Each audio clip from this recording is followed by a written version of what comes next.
जय Jagannath. Hello friends, welcome to my channel. आज ये वीडियो रे हमें दशम श्रेणी इतिहास क्लास करवा प्रथम अध्याय जोटा भारतीय जातीय आंदोलन गांधी जुगर क्लास करवा। देखो आम प्रथम पाठरू आम चतुर्थ पाठ पर्यंत आम क्लास कर सारी। जो मैंने से वीडियो देखी ना जाकि प्लेलिस्ट चेक करेंगे। History 10 class history MCQ playlist सब जगह वीडियो मिल जाव, तो पूर्व वीडियो को भी देखी ने। आज ये वीडियो आम पंचम पाठ पढ़ा है। पंचम पाठ पढ़ा जोटा प्रथम अध्याय अच्छी से पंचम पाठ हूँ सुभाष चंद्र बोस और भारतीय जातीय सेना। तो सहीटार जी भी रोचे आमर ऑब्जेक्टिव पार्ट बा एमसीक्यू गुड़िक आम डिस्कसन करदे। तो 4टी ऑप्शन दब ये सब संभावित प्रश्न उत्तर आम डिस्कसन करवा। या भितर आपंकर 10 क्लास जो बोर्ड एग्जाम हम, तो या भितर सब जगह क्वेश्चन आसो 2026 जो बोर्ड एग्जाम हम सब जगह क्वेश्चन ये आसो। तो समस्ते रेगुलर क्लास करूँ। आम रेगुलर दशम श्रेणी क्लास करुँच। तो समस्ते चैनल को सब्सक्राइब कर दिंतु, सब्सक्राइब करूँ और लाइक कमेंट करूँ। आज आम पंचम पाठ पढ़ा सुभाष चंद्र बोस एवं भारतीय जातीय सेना। देखो आम या पर कौन करवा ना सेट सब आम डिस्कसन करवा एग्जाम टाइम रो। तो एबे आम चैप्टर वाइज क्लास कर। एक नंबर प्रश्न, किए जर्मनी रो शासक हिटलर को देखा करी भारत स्वाधीनता संपर्क में तांको साहाय्य करने को अनुरोध करथिले? किए अनुरोध करथिले? सुभाष चंद्र बोस अनुरोध करथिले। किए सुभाष चंद्र बोस को जर्मनी रो निरापद भाव में जापान को यात्रा करने पई साहाय्य करथिले? किए साहाय्य करथिले? हिटलर साहाय्य करथिले हैला। Option number C right answer Hitler. काहा साहाय्य सुभाष स्वाधीनता सैन्य बाहिनी गठन करथिले? से काहा साहाय्य गठन करथिले? जर्मनी सरकार साहाय्य से सैन्य बाहिनी गठन करथिले। तापरे सुभाष चंद्र बोस को इंग्रेज सरकार केबे संदेह रे गिरफ्त करथिले? कौ मसीह से संदेह रे गिरफ्त कले? 1924 मसीह से संदेह सहित गिरफ्त करथिले। तापरे सुभाष चंद्र बोस केबे कांग्रेस त्याग करथिले? सुभाष चंद्र बोस 1939 मसीह कांग्रेस को त्याग करथिले। देखंतु एठी आपण माने कमेंट करिवे कार केतेटा ठीक होउची। समस्त कमेंट कर देबे, गोटे गोटे कमेंट करिवे कार केतेटा ठीक हेची।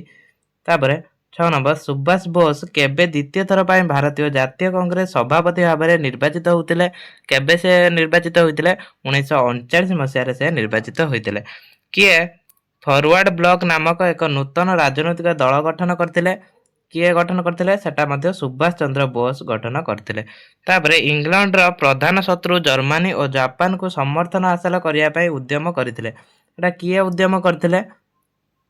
8 नंबर हो ऑप्शन नंबर ए सुभाष चंद्र बोस उद्यम करथिले। तापरे 1941 जनवरी 26 रे किए भारतर सीमा अतिक्रम करी अफगानिस्तान और सोवियत रूस मध्य देई बर्लिन ठारे पहुंचथिले? किए पहुंचथिले? एठी आंसर हो से सुभाष चंद्र बोस ही पहुंचथिले। केउ स्कूल छात्र थिबा बेले सुभाष बोस खुदीराम शहीद दिवस पालन करथिले? देखो ये ऑप्शन नंबर हो रेभेन्सा college and school. Subhash Bose केउ कॉलेज रे दर्शन शास्त्र अध्ययन करथिले? दर्शन शास्त्र से कोठी पढ़िथिले? एठी ऑप्शन नंबर डी हबो प्रेसिडेंसी कॉलेज रे से पढ़िथिले। केबे सुभाष प्रेसिडेंसी कॉलेज रु बहिष्कृत होइथिले? केबे से बहिष्कृत हले? सेठी 1961 रो से बहिष्कृत हले हला। Option number A right answer हे जिवो। सुभाष बोस केबे क्रेम्ब्रिज को अध्ययन पाई जाइथिले?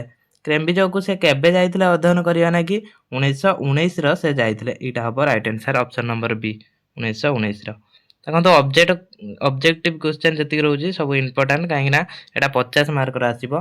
तापरे 14 नंबर, केबे सुभाष बोस भारतीय संग्राम पुस्तक प्रकाश पाइथिला? केबे इटा प्रकाश पाइथिला तांको पुस्तकटा? 1934 रे प्रकाश पाइथिला, मन रखिबे। तापरे किए भारतीय स्वाधीनता संग्राम रे गांधीजी को यथेष्ट सम्मान देइथिले सुधा तांकर केतेक नीति विरोध करथिले? किए विरोध करथिले? एठी आंसर हे जिवो से सुभाष चंद्र बोस ही विरोध करथिले, मन रखिबे। तापरे सुभाष चंद्र बोस कटकर केउ बाजार रे जन्म ग्रहण करथिले? एटा भी इंपोर्टेंट क्वेश्चन रहइबो। उड़िया बाजार रे से जन्म ग्रहण करथिले। तापरे 17 नंबर, सुभाष चंद्र बोस केबे भारतीय प्रशासनिक सेवा परीक्षा रे उत्तीर्ण होइतिले? भारतीय प्रशासनिक सेवा रे से 1920 रे उत्तीर्ण होइतिले। तापरे 18 नंबर, सुभाष चंद्र बोस केबे जन्म ग्रहण करथिले? सुभाष चंद्र बोस केबे जन्म ग्रहण कले? एठी 1897 मसिया जनवरी 23 रे। तापरे 19 नंबर, काबुर ଗାରିବାଲଡି ଓ ଲେନିନ୍ଙ୍କ ଭଳି ମହାନ ବିପ୍ଳବୀ ମାନଙ୍କ ଚିନ୍ତାଧାରା କାହା ଉପରେ ପ୍ରଭାବ ପକାଇଥିଲା? ଏଇଟା କାହା ଉପରେ ପ୍ରଭାବ ପକାଇଥିଲା? ସେଇ ସୁଭାଷ ଚନ୍ଦ୍ର ବୋଷ ଉପରେ ହିଁ ପ୍ରଭାବ ପକାଇଥିଲା। ଆମେ ସୁଭାଷ ଚନ୍ଦ୍ର ବୋଷଙ୍କ ବିଷୟରେ ହିଁ ପଢୁଛନ୍ତି। ଦେଖନ୍ତୁ ଚାପ୍ଟର ୱାଇଜ ଯଦି ଆପଣ ପଢୁଥିବେ ଆପଣଙ୍କର ଟିକେ ସୁବିଧା ହବ ମନେ ରଖିବା ଲାଗି। ତାପରେ 20 ନମ୍ବର 1942 ମସିହାରେ କିଏ କଲିକତା ନଗର ନିଗମ ମୁଖ୍ୟ କାର୍ଯ୍ୟନିର୍ବାହୀ ଭାବରେ ନିର୍ବାଚିତ ହୋଇଥିଲେ? କିଏ ନିର୍ବାଚିତ ହୋଇଥିଲେ? ସୁଭାଷ ଚନ୍ଦ୍ର ବୋଷ ହିଁ ନିର୍ବାଚିତ ହୋଇଥିଲେ। ଏଇଟା ଅପସନ ନମ୍ବର ସି ହେଇଯିବ ରାଇଟ୍ ଆନ୍ସର। କିଏ ସର୍ବଭାରତୀୟ ଶ୍ରମିକ କଂଗ୍ରେସର ଅଧ୍ୟକ୍ଷ ଥିଲେ? ସର୍ବଭାରତୀୟ ଶ୍ରମିକ କଂଗ୍ରେସର ଅଧ୍ୟକ୍ଷ ଥିଲେ ସୁଭାଷ ଚନ୍ଦ୍ର ବୋଷ। ସେଇଥିପାଇଁ ଦେଖନ୍ତୁ ଚାପ୍ଟର ୱାଇଜ ପଢିଲେ ଆପଣଙ୍କୁ ମନେ ରଖିବା ପାଇଁ ସହଜ ହବ। ତ ଚାପ୍ଟର ୱାଇଜ ପଢନ୍ତୁ, ସମସ୍ତେ ଚ୍ୟାନେଲକୁ ସବସ୍କ୍ରାଇବ କରନ୍ତୁ। ଦେଖନ୍ତୁ ଗୋଟେ ଦିନେ ଛଡା ଦିନେ ଆମେ 10 କ୍ଲାସର ହିଷ୍ଟ୍ରିର କ୍ଲାସ କରୁଛନ୍ତି। ତାପରେ 22 ନମ୍ବର 1924 ମସିହା ଇଂରେଜ ସରକାର ନିମ୍ନୋକ୍ତ ମଧ୍ୟରୁ କାହାକୁ ଗିରଫ କରି ବର୍ମାର ମାଣ୍ଡେଲେ ଜେଲକୁ ପଠାଇଥିଲେ? କାହାକୁ ପଠାଇଥିଲେ? ସୁଭାଷ ଚନ୍ଦ୍ର ବୋଷକୁ ପଠାଇଥିଲେ। ତାପରେ ଶତ୍ରୁ ଆମର ମିତ୍ର, ଶତ୍ରୁର ଶତ୍ରୁ ଆମର ମିତ୍ର ନୀତି ଅନୁସରଣ କରି କିଏ ଦେଶ ବାହାରକୁ ବ୍ରିଟିଶ ଶକ୍ତିକୁ ଆଘାତ କରିବା ପାଇଁ ସ୍ଥିର କରିଥିଲେ? ଏଇଟା ବି ମଧ୍ୟ ସେଇ ସୁଭାଷ ଚନ୍ଦ୍ର ବୋଷ ହିଁ ସ୍ଥିର କରିଥିଲେ। ତାପରେ କିଏ ଜର୍ମାନୀରେ 1941ରେ ଆଜାଦ ହିନ୍ଦ ରେଡିଓ ପ୍ରତିଷ୍ଠା କରି ସେଠାରୁ ଗୁପ୍ତ ବେତାର ବାର୍ତ୍ତା ବିଶ୍ୱବାସୀଙ୍କ ଉଦ୍ଦେଶ୍ୟରେ ପ୍ରେରଣା କରିଥିଲେ? କିଏ ପ୍ରେରଣା କରିଥିଲେ? ସୁଭାଷ ଚନ୍ଦ୍ର ବୋଷ ହିଁ ପ୍ରେରଣା କରିଥିଲେ। ଦେଖନ୍ତୁ ତାପରେ 25 ନମ୍ବର କେଉଁ ଭାରତୀୟ ବିପ୍ଳବୀ ଜାପାନରେ ଭାରତୀୟ ସ୍ୱାଧୀନତା ସଂଘ ଗଠନ କରିଥିଲେ? କିଏ ଜାପାନରେ ଭାରତୀୟ ସ୍ୱାଧୀନତା ସଂଘ ଗଠନ କରିଥିଲେ? ଏଇଟା ବି ଗୋଟେ ବହୁତ ଇମ୍ପୋର୍ଟାଣ୍ଟ କ୍ୱେଶ୍ଚନ ରହିବ, ଏଇଟା ମନେ ରଖିବେ, ରାସ ବିହାରୀ ବୋଷ। ତାପରେ 26 ନମ୍ବର କାହା ନେତୃତ୍ୱରେ ଆଜାଦ ହିନ୍ଦ ଫୌଜ ଗଠିତ ହୋଇଥିଲା? ଏଇଟା କାହା ନେତୃତ୍ୱରେ ଗଠିତ ହୋଇଥିଲା? ଏଇଟା ମୋହନ ସିଂଙ୍କ ନେତୃତ୍ୱରେ ଗଠିତ ହୋଇଥିଲା। କେବେ ଆଜାଦ ହିନ୍ଦ ଫୌଜ ମଣିପୁର ରାଜ୍ୟରେ ପ୍ରବେଶ କରିଥିଲା ଏବଂ କୋହିମା ଦଖଲ କରି ସେଠାରେ ଭାରତୀୟ ପତାକା ଉତ୍ତୋଳନ କରିଥିଲା? ଏଇଟା କେବେ? ଏଇଟା 1944 ମସିହାରେ, ମନେ ରଖିବେ। Option number D right answer 1944। 1934ରେ ପ୍ରକାଶିତ ଭାରତୀୟ ସଂଗ୍ରାମ ପୁସ୍ତକର ପ୍ରେରଣାତା କିଏ ଥିଲେ? ଭାରତୀୟ ସଂଗ୍ରାମ ପୁସ୍ତକର ପ୍ରେରଣାତା ଥିଲେ ସୁଭାଷ ଚନ୍ଦ୍ର ବୋଷ। ତାପରେ ଓଡ଼ିଶାର କେଉଁ ସ୍ଥାନରେ ନେତାଜୀ ଜୀବନ ଓ କୃତିତ୍ୱ ସମ୍ପର୍କିତ ଏକ ସଂଗ୍ରହାଳୟ ରହିଛି? ଓଡ଼ିଶାର କେଉଁ ସ୍ଥାନରେ ରହିଛି? ଏଠି କଟକ ଠାରେ ରହିଛି। ଓଡ଼ିଶାର କଟକ ଠାରେ ରହିଛି, ମନେ ରଖିବେ। କିଏ କହିଥିଲେ ମୁଁ କେବଳ 8 କୋଟି ଲୋକଙ୍କର ଶାସକ ମାତ୍ର ସୁଭାଷ ଚନ୍ଦ୍ର 40 କୋଟି ଲୋକଙ୍କର ନେତା? ଏଇଟା କିଏ କହିଥିଲେ? ଏଇଟା କହିଥିଲେ ହିଟଲର କହିଥିଲେ ଏଇଟା। ତାପରେ 31 ନମ୍ବର କେଉଁ ଭାରତୀୟ ବିପ୍ଳବୀ ଜାପାନରେ ବାସ କରୁଥିଲେ? କେଉଁ ଭାରତୀୟ ବିପ୍ଳବୀ ଯିଏକି ଜାପାନ ବାସ କରୁଥିଲେ? ତ ଏଠି ରାଇଟ୍ ଆନ୍ସର ହେଇଯିବ ରାସ ବିହାରୀ ବୋଷ। ତାପରେ ସୁଭାଷ ଚନ୍ଦ୍ର ବୋଷ କେଉଁଠାରେ ମାଧ୍ୟମିକ ଶିକ୍ଷା ସମାପ୍ତ କରିଥିଲେ? କେଉଁଠାରେ ସେ ସମାପ୍ତ କରିଥିଲେ? ରେଭେନ୍ସା। ଦେଖନ୍ତୁ ରେଭେନ୍ସା କଲେଜିଏଟ ସ୍କୁଲରେ ସେ ମାଧ୍ୟମିକ ଶିକ୍ଷା କ'ଣ କରିଥିଲେ? ଯେଉଁ ମାଧ୍ୟମିକ ଶିକ୍ଷା ସେ କରୁଥିଲେ ସେଇଟା ସମାପ୍ତ ହେଇଥିଲା।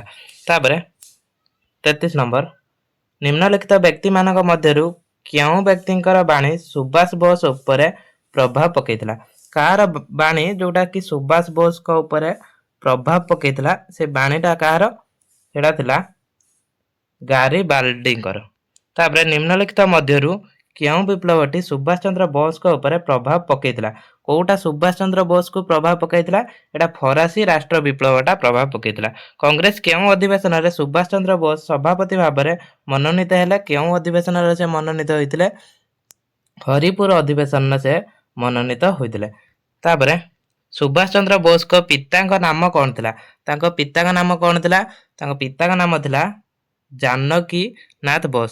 ତାପରେ କିଏ ରାମକୃଷ୍ଣ ପରମହଂସ ଓ ସ୍ୱାମୀ ବିବେକାନନ୍ଦ ବାଣୀ ଦ୍ୱାରା ଗଭୀର ଭାବେ ପ୍ରଭାବିତ ହୋଇଥିଲେ? କିଏ ପ୍ରଭାବିତ ହୋଇଥିଲେ? ସେ ସୁଭାଷ ଚନ୍ଦ୍ର ବୋଷ ହିଁ ପ୍ରଭାବିତ ହୋଇଥିଲେ। ତାପରେ ସୁଭାଷ ଚନ୍ଦ୍ର ବୋଷ କେତେ ଥର ଜାତୀୟ କଂଗ୍ରେସର ସଭାପତି ପଦ ମଣ୍ଡନ କରିଥିଲେ? କେତେ ଥର ସେ ସଭାପତି ଭାବରେ ଥିଲେ? 2 ଥର। ତାପରେ ଆଜାଦ ହିନ୍ଦ ଫୌଜ କେଉଁଠାରେ ଜାତୀୟ ପତାକା ଉତ୍ତୋଳନ କରିଥିଲେ? ସେ କେଉଁଠାରେ ଜାତୀୟ ପତାକା ଉତ୍ତୋଳନ କରିଥିଲେ? କୋହିମା ଠାରେ ଜାତୀୟ ପତାକା ଉତ୍ତୋଳନ କରିଥିଲେ। ତାପରେ ଭାଇସରାୟ ୱାଭେଲ କେବେ आजाद हिंद फौज सेनाध्यक्ष मानक मुक्त करदेले। केबे से मुक्त करथिले? से मुक्त करथिले 1946 जनवरी 1 तारिख रे। तापरे 41 नंबर बैंकॉक ठारे अनुष्ठित भारत स्वाधीनता सम्मेलन निष्पत्ति अनुଯାयी किए सुभाष बोस को आजाद हिंद फौजर नेतृत्व नेबा पई जापान आसीबाकू निमंत्रण करथिले। किए निमंत्रण करथिले? एठी ऑप्शन नंबर ए ही जो राइट आंसर रास बिहारी बोस। तापरे 1943 फेब्रुआरी 8 तारिख रे सुभाष बोस केउ बंदररू बुढ़ा जहाज रे जापान अभिमुखे यात्रा करथिले? को बंदररू जाइथिले? किले बंदररू जाइथिले। मन रखिबे किले बंदर। तापरे 1943 जून 13 तारिख रे सुभाष चंद्र बोस जापान ने केउ शहर रे पहुंचथिले? से जाईकी जापान रो टोकियो शहर रे पहुंचथिले। आमे जानि जंदे जापान न जाईकी टोकियो शहर रे से पहुंचथिले। 1943 जुलाई 2 तारिख रे किए सिंगापुर ठारे भारतीय स्वाधीनता संघ एवं आजाद हिंद फौज नेतृत्व नैथिले? किए नैथिले?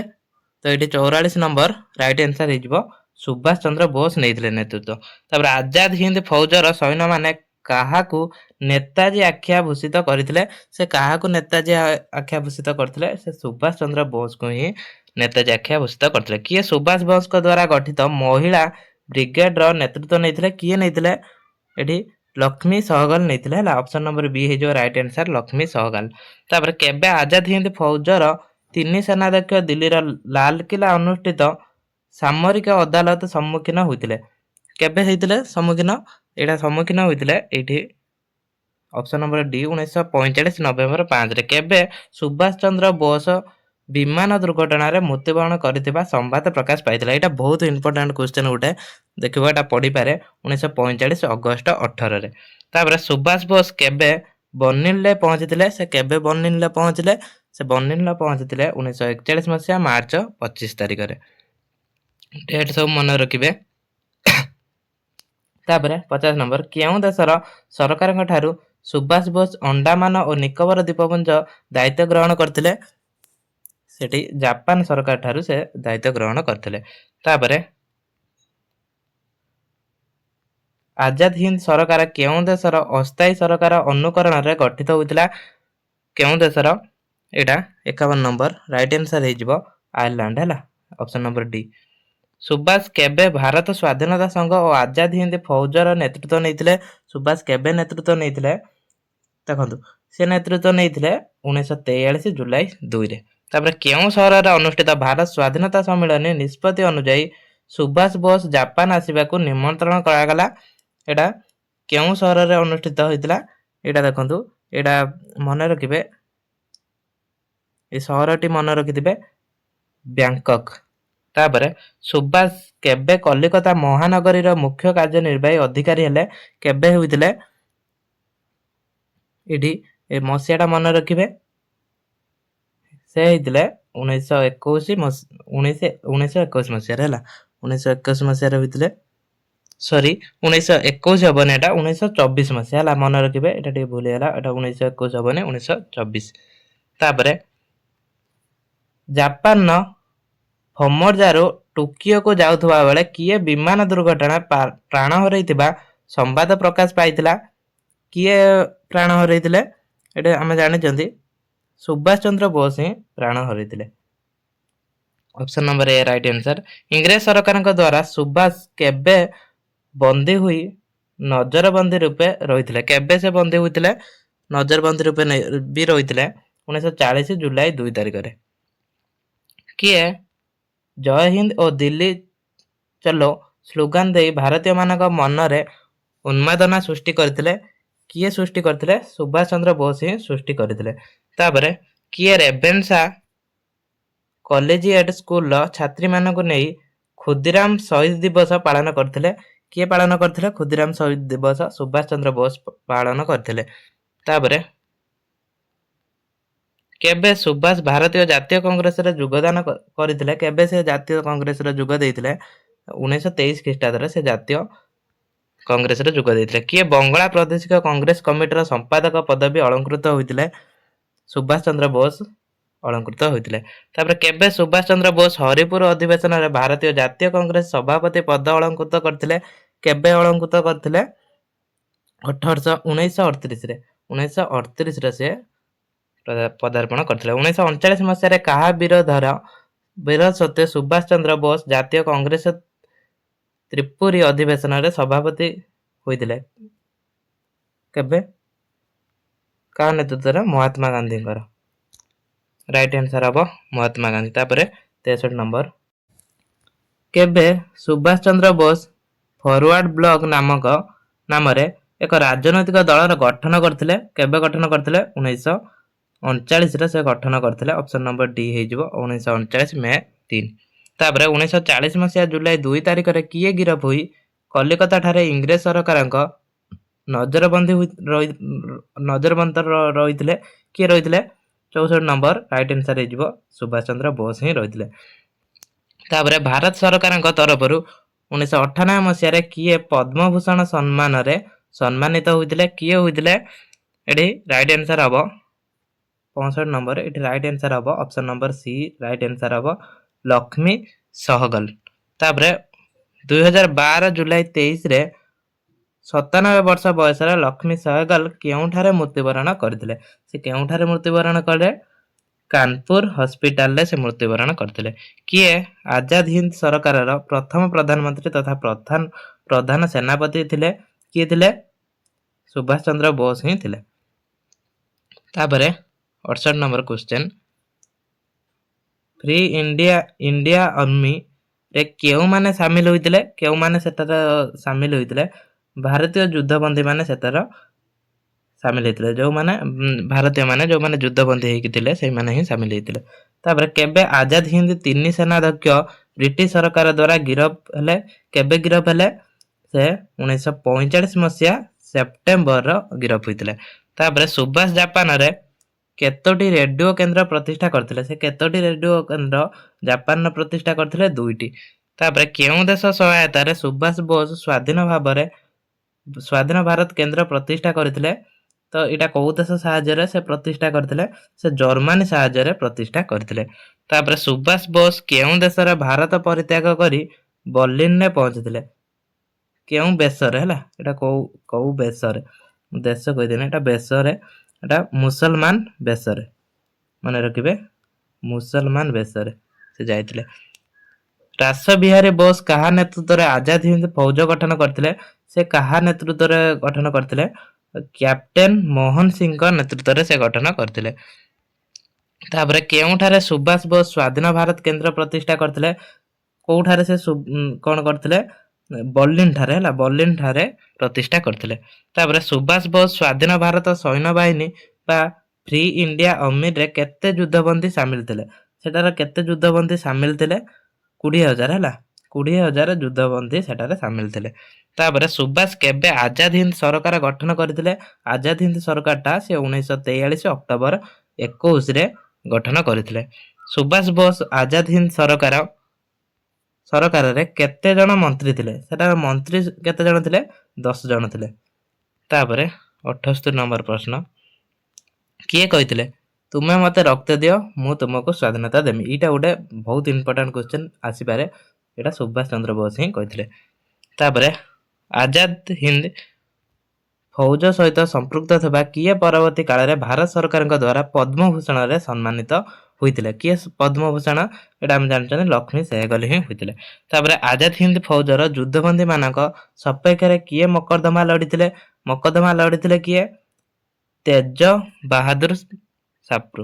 ତାପରେ ସୁଭାଷ ଚନ୍ଦ୍ର ବୋଷ କେଉଁ ଦ୍ୱୀପଦ୍ୱୟକୁ ଯଥାକ୍ରମେ ଶହୀଦ ଓ ସ୍ୱରାଜ ଦ୍ୱୀପ ଭାବେ ନାମିତ କରିଥିଲେ? କୋଉ ଦୁଇଟା? ଆଣ୍ଡାମାନ ନିକୋବର, ହେଲା, ଆଣ୍ଡାମାନ ଓ ନିକୋବର। ତାପରେ 1944ରେ ଆଜାଦ ହିନ୍ଦ ଫୌଜ ମିଆଁମାର ପାର ହୋଇ କେଉଁ ରାଜ୍ୟରେ ପ୍ରବେଶ କରିଥିଲେ? ସେ କେଉଁ ରାଜ୍ୟରେ ପ୍ରବେଶ କଲେ? ସେ ମଣିପୁରରେ ପ୍ରବେଶ କରିଥିଲେ। ତାପରେ ଦ୍ୱିତୀୟ ବିଶ୍ୱଯୁଦ୍ଧରେ କାହାର ପରାଜୟ ଆଜାଦ ହିନ୍ଦ ଫୌଜର ବିପର୍ଯ୍ୟୟ କାରଣ ହୋଇଥିଲା? ଏଟା କାହାର ପରାଜୟ ହୋଇଥିଲା? ଜାପାନର ପରାଜୟ ହୋଇଥିଲା। ଭାରତ କେଉଁ ବଲ୍ଲାଟ 1946 ଜାନୁଆରୀ 1 ତାରିଖରେ ଆଜାଦ ହିନ୍ଦ ଫୌଜର ଅଭିଯୁକ୍ତ ମାନଙ୍କୁ ମୁକ୍ତ କରିଥିଲେ? ଏଟା କେବେ? ଲର୍ଡ ୱେଭେଲ, ହେଲା, କିଏ? ଲର୍ଡ ୱେଭେଲ, ମନେ ରଖିବେ। ତାପରେ କିଏ ସୁଭାଷ ଚନ୍ଦ୍ର ବୋଷଙ୍କୁ ଜର୍ମାନୀରୁ ନିରାପଦ ଭାବରେ ଜାପାନକୁ ଯାତ୍ରା କରିବା ପାଇଁ ସାହାଯ୍ୟ କରିଥିଲେ? କିଏ ସାହାଯ୍ୟ କରିଥିଲେ ତାଙ୍କୁ? ହିଟଲର ସାହାଯ୍ୟ କରିଥିଲେ, ହେଲା, ମନେ ରଖିବେ, ହିଟଲର ସାହାଯ୍ୟ କରିଥିଲେ। ସ୍ୱାଧୀନ ଭାରତ କେନ୍ଦ୍ର ପ୍ରତିଷ୍ଠା ଦିଗରେ ସୁଭାଷ ବୋଷ କେଉଁ ଦେଶ ସରକାର ସାହାଯ୍ୟ କରିଥିଲେ? କେଉଁ ଦେଶର ସରକାର? ଜାଣିଛନ୍ତି ଆମେ ଏଟା ଜର୍ମାନୀ ସରକାର। ଏଟା ପୂର୍ବରୁ ମଧ୍ୟ ଆମେ ପଢିଛନ୍ତି। ତ ଏଇଠି 86 ଥିଲା ଆପଣଙ୍କର ଅବଜେକ୍ଟିଭ ବା MCQ ପ୍ରଶ୍ନ।